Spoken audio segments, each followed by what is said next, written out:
Hello guys, welcome to YouTube channel Education Cinema. आज हम chapter number 3 को discuss करने वाले हैं, काइनेमेटिक्स ऑफ लीनियर मोशन को फिजिक्स में। अच्छा, हम इस चैप्टर में जो दो मेन डेफिनेशंस हैं वो है रेस्ट और मोशन। रेस्ट क्या होती है, क्या चीज़ें रेस्ट में होती हैं और कौन सी चीज़ें मोशन में होती है, तो हम इसकी डेफिनेशन को आज थोड़ा सा पढ़ने वाले हैं। रेस्ट में वो चीज़ें होती हैं, वो बॉडी है और उस ऑब्जेक्ट को हम रेस्ट में बोलेंगे जो अपनी स्टेट को क्या चेंज ना करे। अगर वो रुकी हुई है, जैसे एक बुक पड़ी हुई है किसी भी टेबल पे, एक बुक रखी हुई है किसी भी टेबल के ऊपर, ये रखी हुई है किताब, तो ये क्या रहेगी, हमेशा रेस्ट में रहेगी, रुकी हुई रहेगी। तो ये हमारे पास होती है रेस्ट की डेफिनेशन। इसके बाद आती है मोशन की डेफिनेशन। तो मोशन की डेफिनेशन क्या होती है? मोशन की डेफिनेशन वो होती है जो भी चीजें हैं वो क्या करें, मूव करें और with respect to its surrounding. ठीक है, अपने सराउंडिंग के साथ वो क्या कर रही हो, मूव कर रही हो, वो मूव करते हुए दिख रही हो। अब जैसे कि रेस्ट की मिसाल आप ऐसे ले सकते हैं कि अगर मैं गाड़ी में बैठा हूँ और गाड़ी जो है चल रही है, लेकिन मैं अंदर गाड़ी के बैठा हूँ और मैं देख रहा हूँ अपने सराउंडिंग में जितने भी लोग हैं वो सारे किस में बैठे हुए हैं, वो है रेस्ट में। ठीक है, लेकिन अगर उसी गाड़ी को किसी बाहर बंदे अगर कोई खड़ा होकर देख रहा है, तो वो उस गाड़ी को क्या होता हुआ देखेगा, वो मूव होता हुआ देखेगा।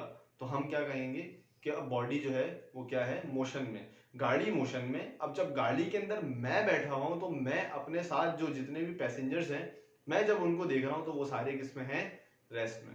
ठीक है, और रेस्ट की डेफिनेशन आप नॉर्मल भी ले लें, किताबें रखी हुई हैं शेल्फ में, कोई भी चीज रुकी हुई है, गाड़ियां खड़ी हुई हैं, लोग खड़े हुए हैं, ठीक है, रेस्ट में, रुके में, अपनी पोजीशन को चेंज नहीं कर रहे, अपनी स्टेट को वो क्या नहीं कर रहे, चेंज नहीं कर रहे, मूवमेंट नहीं कर रहे, मूव नहीं कर रहे, वो बिल्कुल साकिन है, यूं है, रेस्ट में, शांत हुए में। ये है रेस्ट। और मोशन क्या चीज है कि वो अपनी पोजीशन को टाइम टू टाइम क्या कर रहा हूँ, चेंज कर रहा हूँ। जैसे कि बर्ड्स क्या करती हैं, फ्लाई करती हैं, तो वो भी अपनी पोजीशन को क्या कर रही होती हैं, चेंज कर रही होती हैं। तो इसकी सबसे अच्छी मिसाल यहाँ पर आपको मिल जाएगी कि मोशन क्या चीज है। एरोप्लेन है, वो क्या कर रहा है, मूव कर रहा है। फैन है, वो क्या कर रहा है, मूव कर रहा है। ठीक है, उसकी जो ब्लेड्स हैं वो क्या कर रही हैं, मूव कर रहे हैं, जो कि फिन्स है उसके। तो आपको रेस्ट और मोशन क्लियर हो चुका होगा। अच्छा, रेस्ट में तो हमारे पास कोई टाइप नहीं होती। मोशन की जो हमारी इस किताब में है वो 3 टाइप्स हमारे बताई गई हैं। सबसे पहली टाइप है ट्रांसलेटरी और लीनियर मोशन। कौन सा मोशन? ट्रांसलेटरी और लीनियर मोशन। इसके बाद है रोटेशनल मोशन और तीसरी है वाइब्रेटरी मोशन। तो मैं इन तीनों मोशंस को एक एक करके आगे डिफाइन करने वाला हूं। चलें देखते हैं। ट्रांसलेटरी मोशन हमारे पास क्या होती है? ट्रांसलेटरी मोशन सबसे पहली मोशन की टाइप है ट्रांसलेटरी मोशन। ट्रांसलेटरी मोशन में हम ये देख रहे होते हैं कि वो लीनियर डायरेक्शन में चल रही हो। ठीक है, जैसे कि एक गाड़ी है, बस है, वो रोड पे मूव कर रही है, या कोई एरोप्लेन है, ये एक गाड़ी है, सपोज कर लें आप, एक गाड़ी है। ठीक है, वो गाड़ी क्या कर रही है, मूव कर रही है रोड पे, और वो गाड़ी अब यहाँ आ चुकी है। ठीक है, या ये गाड़ी यहाँ पहुंच चुकी है, तो ये अपनी पोजीशन को क्या कर रही है, टाइम टू टाइम चेंज कर रही है। तो हमने इस मोशन का नाम दिया है ट्रांसलेटरी मोशन। ठीक है, और इसका एक और नाम होता है कि ये लीनियर मोशन भी कहलाता है, लीनियर मोशन। ठीक है, ये किसी भी एक डायरेक्शन में चल रही होगी। ठीक है, और इसमें क्या हो रहा होगा, चेंज आ रहा होगा। इसके बाद आती है ट्रांसलेटरी मोशन के बाद बारी आती है रोटेशनल मोशन की। रोटेशनल मोशन हम किसको कह रहे होते हैं?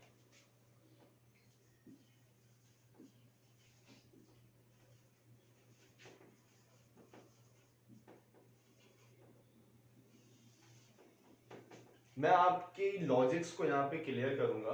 डेफिनेशन तो आप बुक से भी याद कर सकते हैं, आपके नोट्स भी अवेलेबल हैं। आप कमेंट बॉक्स में अगर मुझसे नोट्स लेना चाहते हैं तो मैं आपको वो भी प्रोवाइड कर दूंगा। तो उसका तो इतना मसला नहीं है, असल है कि आपके कॉन्सेप्ट्स क्लियर होने चाहिए कि आप किस मोशन को लीनियर मोशन बोल रहे होते हैं।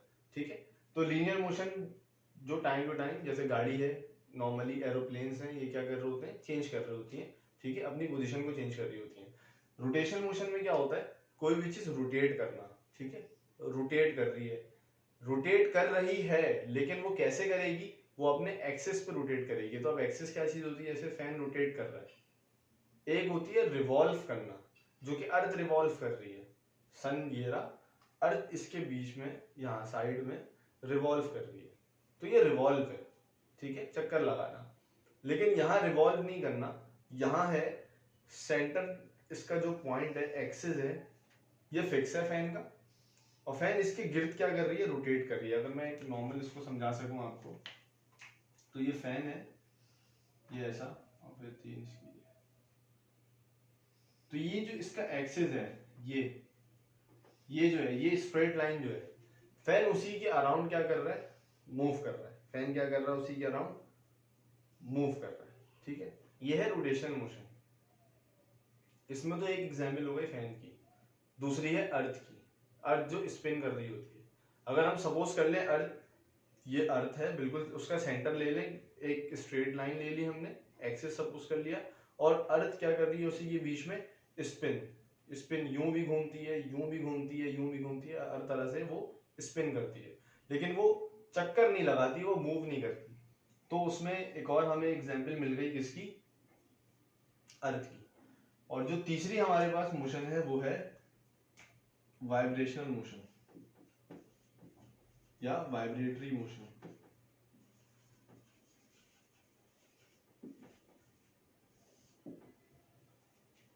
यह है वाइब्रेटरी मोशन। वाइब्रेटरी मोशन में क्या होता है, टू एंड फ्रो मोशन। जैसे पेंडुलम है, वो क्या करता है, टू एंड फ्रो मोशन करता है, उसको हम कहते हैं to and fro motion. Oscillatory motion, vibrate करना, इधर जाना उधर आना। इसके अलावा हम कुछ पंप्स पढ़ते हैं, पॉजिटिव डिस्प्लेसमेंट पंप है, वो भी टू एंड फ्रो काम करता है। तो इस तरह की अगर जितनी भी कुछ चीजें होंगी, वो हमारे पास क्या कहला रही होंगी, वाइब्रेटरी मोशन में आ रही होंगी, ठीक है। इसकी सबसे अच्छी मिसाल है कि हम पेंडुलम को ले रहे होते हैं, ये पेंडुलम है और ये उसका बॉब है, ये मूव कर रहा है, ठीक है। तो ये इधर जा रहा है उधर आ रहा है, तो हमारे पास ये मोशन कौन सी कहलाती है, वाइब्रेटरी मोशन। ये 3 मोशन है जो हमारे बुक में डिफाइन की हुई है। इसके अलावा वाइब्रेटरी के और एग्जाम्पल है कि आप जब स्ट्रिंग को छेड़ते हैं, गिटार की जो स्ट्रिंग होती है, जब आप उसको छेड़ रहे होते हैं, तो वो यूं यूं यूं यूं मूव कर रही होती है। तो ये वाली मोशन भी क्या कहलाती है, टू एंड फ्रो मोशन कहलाती है, या वाइब्रेटरी मोशन या ऑसिलेशन या ऑसिलेटरी मोशन कहलाती है। अगर आपको ये वीडियो हमारी पसंद आई है, समझ आई है, तो हमारी इस वीडियो को लाइक करें, हमारे चैनल को सब्सक्राइब करें और बेल आइकन पर जरूर क्लिक करें। और इसके बाद मैं आपको 3 डेरिवेशंस समझाने वाला हूँ। First equation of motion, second equation of motion और थर्ड इक्वेशन ऑफ मोशन। तो मैं उम्मीद करता हूँ कि आपको हमारी वीडियो समझ में आई होगी, और अपने दोस्तों में और अपने रिलेटिव्स में ज़्यादा शेयर करें ताकि सब इससे मुस्तफीद हो सकें। Thank you. Hello friends, welcome to YouTube channel Education Cinema. आज हम फिजिक्स के चैप्टर नंबर 3 में मोशन अंडर ग्रेविटी को डिस्कस करने वाले हैं। अच्छा, इस टॉपिक में हमें ये बताना है कि जब ग्रेविटी जहाँ पे लाई कर रही होगी, ग्रेविटी जहाँ पे आ रही होगी, वहाँ पे मोशन किस तरह की होगी तो हमें ये बताना है। तो सबसे पहले आप ये समझें कि जब किसी भी बॉडी को जब हम फॉल करवाते हैं ऊपर से, ठीक है, जब वो ऊपर से नीचे आती है या हम उसको थ्रो करते हैं, वो नीचे से ऊपर जाती है, तो उसके ऊपर अर्थ एक फोर्स लगाती है, ठीक है। अर्थ उसको अट्रैक्ट कर रही होती है अपनी तरफ। तो उसकी डेफिनेशन ये है, the attraction of the earth on the thrown object. जो कि बॉडी थ्रो की गई है, नीचे से फेंकी गई है, या ऊपर से भी थ्रो की गई है, या ऊपर से छोड़ी गई है, तो उस बॉडी के ऊपर जो भी अट्रैक्शन लग रही है अर्थ की तरफ से, उसको कहते हैं ग्रेविटेशनल अट्रैक्शन और ग्रेविटी। उस अट्रैक्शन को क्या कहा जाता है कि वो ग्रेविटेशनल अट्रैक्शन होती है या वो ग्रेविटी होती है, ठीक है। तो ये बात समझ में आ गई। अब क्या होता है कि जब आप किसी भी बॉडी को ऊपर से ड्रॉप करते हैं, तो वो नीचे आती है और उसकी एक्सीलरेशन क्या हो जाती है, इंक्रीज होने लगती है, उसकी जो फाइनल वेलोसिटी होती है वो बढ़ जाती है। इसी के बरक्स जब आप किसी बॉडी को ऊपर थ्रो करते हैं, तो उसकी बॉडी में क्या आता है, जब उसकी इनिशियल वेलोसिटी पहले ज्यादा होती है, फिर वो ऊपर जाते जाते कम हो जाती है। ये इस वजह से होता है क्योंकि अर्थ उसको डाउनवर्ड की तरफ क्या कर रही होती है, पुल कर रही होती है और उसको खींच रही होती है, ठीक है, अर्थ भी उसके ऊपर एक फोर्स लगाती है। तो ये बात आपको क्लियर हो गई कि जो बॉडी ऊपर जाती जाएगी वो बॉडी स्लो होती जाएगी और फिर एक पॉइंट आएगा कि वो रुक जाएगी, और जब कोई बॉडी ऊपर से छोड़ी जाएगी तो वो नीचे आती हुई उसकी जो एक्सीलरेशन है वो क्या हो जाएगी, बढ़ जाएगी। अच्छा, इसमें वेलोसिटी चेंज हो रही होगी तो एक्सीलरेशन क्या होगा, प्रोड्यूस होगा। इसमें एक्सीलरेशन प्रोड्यूस होगा और एक्सीलरेशन इसमें होगा फिक्स। ठीक है, एक्सीलरेशन क्या होगा 9.8 का। अच्छा, गैलीलियो ने एक बात की थी, इस साइंटिस्ट ने ये बोला था कि अगर आप डिफरेंट मासेस वाले ऑब्जेक्ट को आप ड्रॉप करें, ठीक है, तो क्या होगा, ये सेम टाइम पे नीचे आएंगे। ये इसने इस तरह इस सेंस में बात कही थी, इसने ये बताया था इसमें गैलीलियो ने कि मासेस भले डिफरेंट हों लेकिन जो अर्थ जो इसके ऊपर जो फोर्स लगा रही है वो क्या लगा रही होगी, ठीक है, जो उसकी एक्सीलरेशन होगी वो सेम होगी और एक टाइम टू टाइम वो क्या हो रहे होंगे, नीचे आ रहे होंगे। अब जैसे हमने एक बात की थी चैप्टर नंबर 7 में, हम फिजिक्स में देखेंगे, वहां पे डेरिवेशन होती है कि जितना मास होगा बॉडी का जितना मास होगा हमारा, जितना या जितने और भी बॉडीज है उनका मास होगा, अर्थ उतनी ही फोर्स क्या लगा रही होगी, ज्यादा लगा रही होगी बॉडी को अट्रैक्ट करने के लिए, ठीक है, टुवर्ड्स इट्स सेंटर, अपने सेंटर में अट्रैक्ट करने के लिए उसको ज्यादा फोर्स लगा रही होगी। अगर छोटी बॉल है तो वो उस पर कम फोर्स लगा रही है, जो कि उसका वेट है जो कि डाउनवर्ड की तरफ है वो कम फोर्स लगा रही है। लेकिन अगर बड़ी बॉडी है, बड़ी बॉल है, कोई ऐसी बड़ा ऑब्जेक्ट है, तो वो फोर्स उसके ऊपर क्या लगाएगी, ज्यादा लगाएगी। और फोर्स और मास जब ये इन सबका आप रेशो निकाल के देखेंगे तो एक्सीलरेशन इसमें हमेशा क्या रहेगा, कांस्टेंट रहेगा, और जब आप उन दोनों को ड्रॉप करेंगे तो वो सेम स्पीड से नीचे आके टकरा देंगे। ठीक है, ये था motion under gravity, the attraction of the earth on the thrown object is called gravitational motion और ग्रेविटेशन। तो आपने ये सारी चीजें देख ली कि मोशन क्या रहेगा अंडर ग्रेविटी के, और इसमें एक्सीलरेशन आपकी हमेशा क्या रहेगी, सेम रहेगी, फिक्स रहेगी, और उस एक्सीलरेशन की वैल्यू होगी, जो एक्सीलरेशन होगा, अब हम उसको एक्सीलरेशन में ए नहीं लिखते, हमारी नॉर्मली प्रैक्टिस ये होती है कि हम उस एक्सीलरेशन को क्या लिखें, काट के जी लिखें, ठीक है, और इसकी वैल्यू होती है 9.8 मीटर पर सेकेंड स्क्वायर, या अगर आप राउंड ऑफ करेंगे तो ये 10 बन जाती है, 10 मीटर पर सेकेंड स्क्वायर, ये दोनों वैल्यू करेक्ट है। ठीक है, तो ये एक्सीलरेशन की वैल्यू बन जाती है 9.8 और 10 मीटर पर सेकेंड स्क्वायर की। अच्छा, ये जो वेलोसिटी का चेंज आ रहा था ऊपर से नीचे की तरफ, तो ये किस वजह से आ रहा था, क्योंकि अर्थ क्या कर रही थी, बॉडी को अपनी तरफ अट्रैक्ट कर रही थी।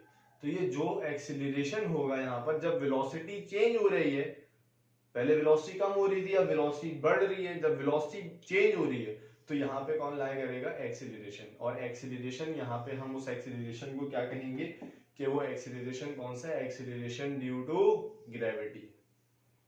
तो उम्मीद करता हूँ गाइस आपको हमारी वीडियो पसंद आई होगी, समझ आई होगी, और अगर आपको ये समझ आई है तो हमारी वीडियो को लाइक करें, इसको ज़्यादा से ज़्यादा शेयर करें और हमारे चैनल एजुकेशन सिनेमा को सब्सक्राइब करें। Thank you. Hello friends, welcome to YouTube channel Education Cinema. आज हम ये डिस्कस करने वाले हैं कि जी की वैल्यू, जो कि मोशन जो कि एक्सीलरेशन ड्यू टू ग्रेविटी है, ये हमने लास्ट टॉपिक में पढ़ा था, आप इधर जाके आप देख सकते हैं उस वीडियो को। हमने इसमें पढ़ा था कि जी की वैल्यू नेगेटिव कब होती है और जी की वैल्यू पॉजिटिव कब होती है, हम इसको पढ़ने वाले हैं। तो हमने न्यूमेरिकल्स में भी इसकी वैल्यूज पुट की थी, तो आज मैं उसको आपको थोड़ा सा और अच्छे से एलेबोरेट कर दूं कि हम जी की वैल्यू पॉजिटिव कब ले रहे होते हैं और जी की वैल्यू नेगेटिव कब ले रहे होते हैं। हम जी की वैल्यू पॉजिटिव कब लेते हैं, जब मोशन क्या हो, डाउनवर्ड हो, मोशन डाउनवर्ड हो, और इसमें मोशन क्या हो, अपवर्ड हो। ठीक है, डाउनवर्ड मोशन में हम जी की वैल्यू क्या ले रहे होते हैं, पॉजिटिव ले रहे होते हैं, और नेगेटिव कब लेते हैं, जब बॉडी की डायरेक्शन कहाँ हो, जब हम उसको थ्रो कर रहे हो, और ये क्या हो रहा है, जब हम उसको ड्रॉप कर रहे हो या नीचे फॉल करा रहे हो या थ्रो कर रहे हो, ये डाउनवर्ड मोशन है, और इसका क्या है, अपवर्ड मोशन है। अब सपोज करें कि मैं एक ऑब्जर्वर हूं, मैं ऑब्जर्व कर रहा हूं, मैंने बॉल फेंकी नीचे से, तो मेरे लिए जो मैं बॉल को थ्रो कर रहा हूं वो मेरे लिए उसकी डायरेक्शन क्या है कि वो अपवर्ड जा रही है, ऊपर की इस तरफ जा रही है। इसी तरह जब मैं ऊपर बैठा हुआ हूं और मैंने क्या किया, उस बॉडी को, किसी बॉडी को ड्रॉप किया, मैंने स्टोन ड्रॉप कर दिया, मैंने बॉल ड्रॉप कर दी, मैंने पेन ड्रॉप कर दिया, मैंने कुछ भी ड्रॉप कर दिया, व्हाटएवर, तो वो जो मोशन होगी उस ऑब्जेक्ट की, वो मेरे रिस्पेक्ट से जो मैं ऑब्जर्वर बन के देख रहा हूँ वो क्या होगी, डाउनवर्ड की तरफ होगी। तो वो हमारे पास डाउनवर्ड मोशन होती है। तो मैं आपको बताता हूँ कि इसमें जी पॉजिटिव ही क्यों आता है और इसमें जी नेगेटिव ही क्यों आता है, तो मैं आपको वो क्लियर करने वाला हूँ। तो उसके लिए कुछ मैंने अजम्पशंस की हुई है, तो मैं वो आपको लिख के बताता हूँ। सपोज करें कि ये डाउनवर्ड मोशन है, यहाँ पे एक ऑब्जेक्ट है जिसको मैं क्या कर रहा हूँ, थ्रो कर रहा हूँ, या इसको मैं ड्रॉप कर रहा हूँ, या मैं फॉल करवा रहा हूँ, नीचे आ रही है ये बॉडी। तो वी जो है यहाँ पे वो 0 है, 0 मीटर पर सेकेंड। बॉडी रेस्ट में है, बॉडी मैंने रोकी हुई है, मैं उसको ड्रॉप कर रहा हूँ। अब जब वो बॉडी नीचे आती है तो ग्राउंड से हिट होने से थोड़ा पहले उसकी जो फाइनल स्पीड है वो बढ़ चुकी है, वो समझ ले 20 हो गई है, 20 मीटर पर सेकेंड। इसमें जो एक्सीलरेशन ड्यू टू ग्रेविटी है वो है 9.8, ठीक है, वो क्या है, वो है 9.8। या अभी इसको मैं सपोज नहीं करता, अभी मुझे खुद इसकी वैल्यू निकालनी है, तो मैं इसकी वैल्यू बना रहा हूँ कि जी की वैल्यू क्या होगी, आइदर इट इज पॉजिटिव और नेगेटिव। तो मुझे वो अभी निकालनी है, मैं आपको बताऊंगा। होगी तो वो 9.8, लेकिन वो पॉजिटिव की होगी या नेगेटिव की होगी, जो मैं अपनी न्यूमेरिकल्स में वो वैल्यूज पुट करूंगा, तो वो मुझे देखनी होगी। और समझे कि इसने जो टाइम लिया है ट्रेवल करने का, ये लिया है 5 सेकेंड्स का, ठीक है। तो मैं यहां से जब एक्सीलरेशन निकालूंगा, ये जो जी निकालूंगा,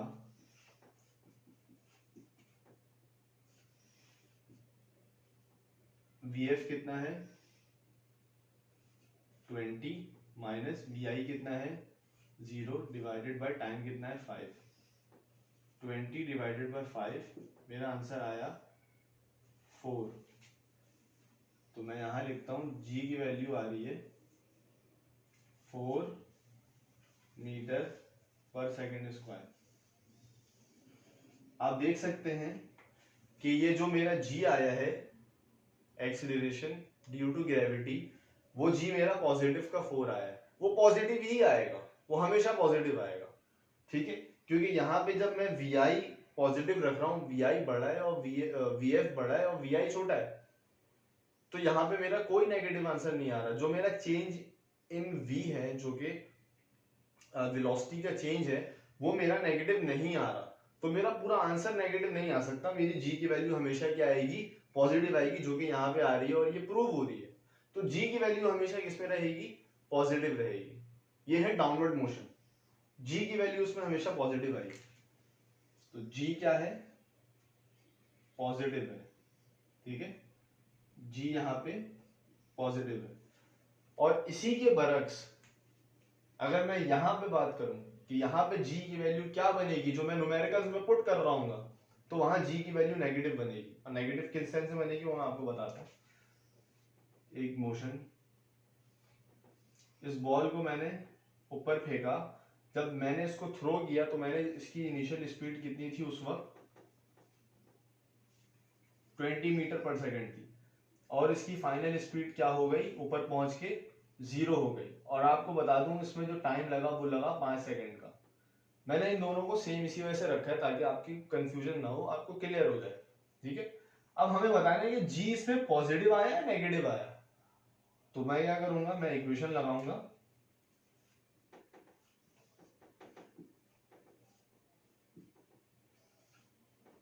वीएफ कितना है 0 माइनस 20 डिवाइडेड बाय 5। तो अब आप देख सकते हैं कि जो डेल्टा वी आया वो मेरा नेगेटिव आ रहा है, डेल्टा वी मेरा क्या आ गया, नेगेटिव। अब जो मेरा पूरा आंसर होगा जी का, वो हमेशा मेरा क्या आ रहा होगा, नेगेटिव आ रहा होगा। लेकिन जब मैं फॉर्मूले में, जब किसी न्यूमेरिकल में कोई वैल्यूज रख रहा हूँ, जी की वैल्यू रख के सॉल्व कर रहा हूँ, यहाँ तो मुझे जी खुद निकालना है। अगर मैं जी की वैल्यू को रख के सॉल्व करूंगा और वी आई वी एफ या मुझे टाइम या मुझे डिस्टेंस निकालना होगा, तो मुझे वहां पे जी पॉजिटिव और नेगेटिव उसके मोशन को देख के रखना पड़ेगा कि अगर अपवर्ड मोशन है या डाउनवर्ड मोशन है। डाउनवर्ड मोशन होगी तो मुझे पॉजिटिव लेना पड़ेगा और अपवर्ड मोशन में मुझे हमेशा नेगेटिव लेना पड़ेगा। अभी आप प्रूफ करवाऊंगा, उसमें नेगेटिव आंसर आएगा। -20 डिवाइडेड बाय 5 ये हो गया -4 मीटर पर सेकेंड स्क्वायर। तो आप देख सकते हैं कि जी की वैल्यू क्या आ गई, -4 मीटर पर सेकेंड स्क्वायर। ये हमेशा नेगेटिव आया, जी इसमें क्या आया, नेगेटिव। तो मैं यहां लिख देता हूं जी क्या आया, नेगेटिव। तो मैं उम्मीद करता हूं कि आपको ये एक्सीलरेशन ड्यू टू ग्रेविटी में कब पॉजिटिव लेना है कब नेगेटिव लेना है जी को ये अच्छे से क्लियर हो चुका होगा। तो उम्मीद करता हूं आपको ये वीडियो अच्छे समझ आई होगी। आप हमारी इस वीडियो को लाइक करें, शेयर करें और हमारे चैनल एजुकेशन सिनेमा को सब्सक्राइब करें। Thank you. Hello friends, welcome to YouTube channel Education cinema.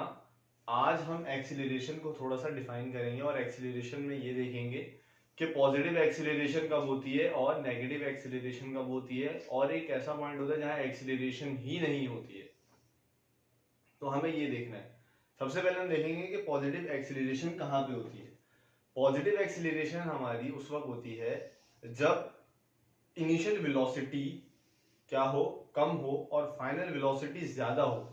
जब बॉडी एक्सीलरेट करे, बॉडी अपनी स्पीड बढ़ाए, अपनी स्पीड कब बढ़ाएगी, जब उसकी फाइनल वेलोसिटी क्या होगी, ज्यादा होगी इनिशियल वेलोसिटी से। तो वेलोसिटी का जो चेंज आएगा वो हम क्या देखेंगे कि हम उसको बोलेंगे कि ये पॉजिटिव एक्सीलरेशन है। वेलोसिटी का चेंज आया, एक्सीलरेशन प्रोड्यूस हो गया। और एक्सीलरेशन प्रोड्यूस कैसे होगा कि जब वेलोसिटी चेंज होके बढ़ जाएगी, इनिशियल कम होगी, फाइनल बढ़ती रहेगी।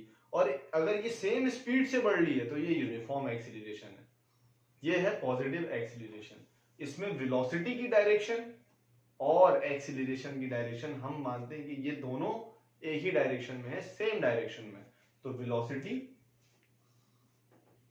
और एक्सीलरेशन की डायरेक्शन क्या है, सेम है। ठीक है। और इसमें इनिशियल स्पीड इसकी हमेशा क्या रहेगी, कम रहेगी, और फाइनल स्पीड हमेशा ज्यादा रहेगी। इनिशियल स्पीड इसकी कम है और फाइनल स्पीड इसकी ज्यादा है। इसके बाद हम पढ़ेंगे नेगेटिव एक्सीलरेशन। नेगेटिव एक्सीलरेशन का दूसरा नाम ये होता है रिटार्डेशन। डी एक्सीलरेशन, कम कर देना, रिटार्डेशन। ठीक है।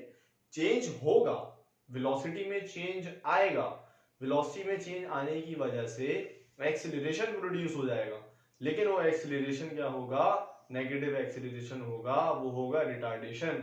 वो क्या होगा, वो होगा रिटार्डेशन।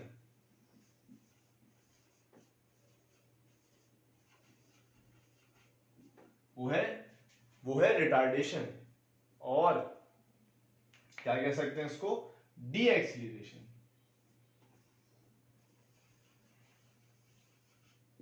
डी एक्सीलरेशन, कम हो जाना। इसमें क्या होगा कि जब उसकी इनिशियल स्पीड किसी भी मूविंग ऑब्जेक्ट की ज्यादा होगी और फाइनल स्पीड उसकी क्या हो जाएगी, कम हो जाएगी, तो यहां पे कौन सा एक्सीलरेशन आएगा, यहाँ पे नेगेटिव एक्सीलरेशन आएगा। जो एक्सीलरेशन की वैल्यू आएगी वो किसमें आएगी, नेगेटिव आएगी। लेकिन हम इसको नॉर्मली न्यूमेरिकल्स में हम नेगेटिव नहीं ले रहे होते, हम पॉजिटिव लेते हैं। और हम एक छोटा सा नोट उसके साथ लिख देते हैं कि negative acceleration shows that retardation. यहाँ पे बॉडी स्लो हुई है, गाड़ी रुकी है, ब्रेक लगाया गया है गाड़ी को रोकने के लिए। ठीक है, गाड़ी यहाँ पे क्या हुई है, रुकी है। तो या कोई भी मूविंग ऑब्जेक्ट है, जैसे कोई बॉय भाग रहा है, वो भी भागता हुआ जा सकता है, तो अपनी स्पीड कम कर ले, तो हम कहेंगे कि यहाँ पे नेगेटिव एक्सीलरेशन प्रोड्यूस हुई है। ठीक है, डी एक्सीलरेशन हुई है, रिटार्डेशन हुई है। तो ये है नेगेटिव एक्सीलरेशन। इसमें वेलोसिटी अगर इस डायरेक्शन में है तो इसमें इसकी डायरेक्शन क्या होगी, ऑपोजिट होगी। ये इसको आगे मूव करने नहीं देगा, ये इसको मूव करने नहीं देगा। आगे जाके बॉडी की वेलोसिटी कम होते होते वो रुक जाएगी बॉडी। तो इसमें फाइनल स्पीड जो है वो क्या है, कम है, और इनिशियल स्पीड हमेशा क्या रहेगी, ज्यादा रहेगी। अगर इसी में इनिशियल स्पीड और फाइनल स्पीड एक सेम रेट से चेंज होते रहे, सेम रेट से वो कम होते रहे, तो हम इसको क्या कहेंगे, हम कहेंगे कि ये यूनिफॉर्म एक्सीलरेशन है, या एक्सीलरेशन नहीं बोलेंगे तो यूनिफॉर्म रिटार्डेशन है या यूनिफॉर्म डी एक्सीलरेशन है। तो उसके लिए हम ये करेंगे। और तीसरा पॉइंट है कि नो एक्सीलरेशन या जीरो एक्सीलरेशन ये कब होगा? ये उस वक्त होगा जब एक्सीलरेशन, जब वेलोसिटी का चेंज ही ना हो, वेलोसिटी नहीं बदल रही। जब वेलोसिटी यानी स्पीड ही नहीं चेंज हो रही तो एक्सीलरेशन भी प्रोड्यूस नहीं होगा। ना बॉडी गेन करेगी, इंक्रीज करेगी एक्सीलरेशन, ना बॉडी डिक्रीज करेगी एक्सीलरेशन। तो यहाँ पे एक्सीलरेशन मौजूद नहीं होगा। तो हम क्या कहेंगे इसको कि यहाँ पे जीरो एक्सीलरेशन है जब vi और vf आपस में इक्वल हो जाएंगे, तो एक दूसरे को कैंसिल आउट कर देंगे, खत्म। क्योंकि एक्सीलरेशन का जो फॉर्मूला हमने पढ़ा था वो है vf minus vi over t। अगर ये दोनों बराबर हो गए तो ये हो गया जीरो, तो एक्सीलरेशन क्या आ जाएगा? जीरो। तो एक्सीलरेशन जीरो आ गया, नो एक्सीलरेशन। तो हमने इसके तीनों पॉइंट्स देख लिए कि एक्सीलरेशन कब पॉजिटिव होता है, एक्सीलरेशन कब नेगेटिव होता है या रिटार्डेशन होता है, और कहां पे एक्सीलरेशन नहीं होता। ये तीन पॉइंट जो हमारी बुक में हाईलाइट हुए हैं, तो मैंने सोचा कि आपको उसको भी क्लियर करवा दूं। तो उम्मीद करता हूं गाइस कि आपको हमारी वीडियो समझ आई होगी, पसंद आई होगी। आप इसको लाइक करें, हमारे चैनल को सब्सक्राइब करें और बेल आइकन पे जरूर क्लिक करें। Thank you. गुड हो गया।